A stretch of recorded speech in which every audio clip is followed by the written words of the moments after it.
పల్నాడు జిల్లా చిలకలూరుపేటలో ఎన్నికల ప్రచారం నిర్వహించారు మాజీ మంత్రి ప్రత్తిపాటి పుల్లారావు సతీమణి వెంకటకుమారి. 23, 24 వార్డుల్లో ఆమె ప్రచారం నిర్వహించారు. ఈ సందర్భంగా ల్యాండ్ టైటిలింగ్ యాక్ట్పై సంచలన కమెంట్స్ చేశారు. ప్రజల ఆస్తుల్ని కాజేయడానికే ఈ చట్టాన్ని తీసుకొచ్చారని ఆరోపించారు. రాష్ట్రాన్ని సర్వనాశనం చేసిన జగన్ ఇప్పుడు ప్రజల ఆస్తులు, పొలాలను దోచుకునేందుకు నల్ల చట్టాన్ని తీసుకొచ్చారని మండిపడ్డారు. అన్ని పాస్బుక్ల మీద కూడా ఆయన ఫోటో వేసుకుంటున్నారు. ప్రతి ఒక్కళ్ళు భయపడుతున్నారు. ఈ టైటిల్ డీడ్ తోటి మన ఆస్తులు అన్నీ కూడా లాగేసుకుంటే మనం ఇక నిరాధారం అయిపోతాము. ప్రతి ఒక్కళ్ళు దీనికి దయచేసి గుర్తుపెట్టుకొని ఇలాంటి ఒక మన ఆస్తులను లాగేసుకునే వాళ్ళు కావాలా, సంపద సృష్టించే వాళ్ళు కావాలని మీరందరూ ఆలోచించుకోండి.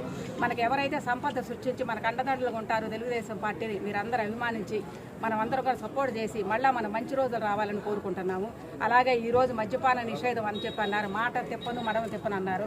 కానీ ఈరోజు ఏరులు మద్యము వేరులై పారుతుంది. ప్రతి ఒక్కళ్ళు ఎన్ని కుటుంబాలు విచ్ఛిన్నమవుతున్నాయో, ఎంతమంది చనిపోతున్నారో ఈ కల్తీ మద్యం మూలంగా నేను ప్రతి ఒక్కటి ప్రచారం ఎప్పుడు చూస్తూ ఉన్నాను.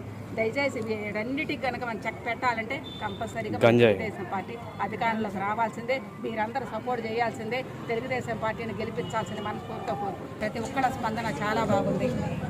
ముఖ్యంగా మహిళలు అయితే ప్రతి ఒక్కళ్ళు బయటకు వచ్చేసి ఈసారి వచ్చేది మనమే, తెలుగుదేశం పార్టీ అధికారంలోకి వస్తుంది.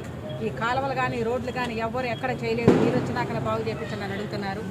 అభివృద్ధికి నోచుకొని 5 సంవత్సరాల్లో కూడా మళ్ళీ మనం ఎప్పుడు వస్తామా తెలుగుదేశం పార్టీ అధికారంలోకి, ఈ రోడ్లు కానీ కాలువలు కానీ ఎక్కడైనా సరే మళ్ళీ మనం వచ్చే చేయించడానికే ప్రతి ఒక్కళ్ళు మనమే చేస్తామన్న నమ్మకంతో ఉన్నారు.